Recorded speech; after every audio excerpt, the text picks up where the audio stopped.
crying, and it was awesome, an awesome moment. So you found kind of a slick way to kind of just drop it in the conversation. Yeah, I did. I actually told my dad. I told him that we were sitting there at supper because he came to Lexington. My mom brought him. Didn't tell him why.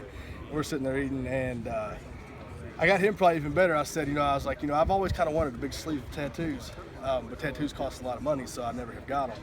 But now that I'm on scholarship, I can get a sleeve of tattoos. And he looks at me. He's looking back and forth, because he's not really sure, what I'm talking about, whether it's true or not.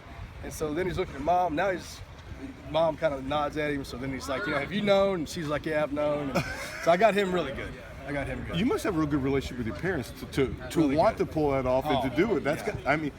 I'm like that with my son. My son would do that to me, so I know that feeling, which is special. Yeah, my mom and dad are as good as they get. They're awesome, and they've given me the best childhood I could ever have. So. What was so special about your childhood? Well, I was actually homeschooled until I was in the 9th grade. And I have 3 little brothers, so we were all homeschooled. So literally waking up every day for me was like getting to wake up and hang out with your best friends all day, every day. We lived in the country, so when we got done with school at about 1 o'clock, then it's just me and my brothers on this farm till supper time. And we just play, and they'd have this big bell that Mom would ring when we had to come back to the house. And so we just, fished and built stuff and dug holes where we shouldn't dig them. We were made to fill them back up. But just Sounds like normal kid stuff. Had a great day. Where in Kentucky?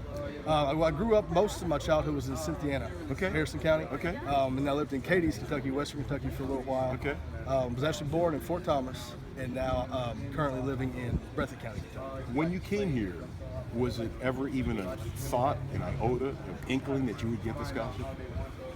It was a thing that I thought, how cool would that be? But never did I really ever think that's even a possibility. I grew up being a Kentucky fan, so when I came here, my goal was just get on the field so that you can have played for the University of Kentucky, who you've grown up loving.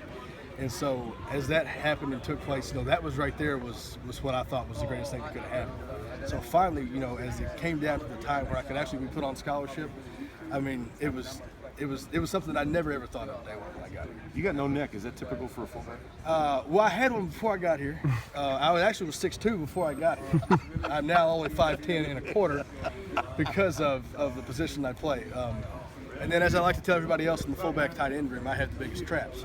So that takes some of my neck away also. In other words, don't mess with them. No, don't mess with them. Hey, dude, that's a great story. Yes, sir.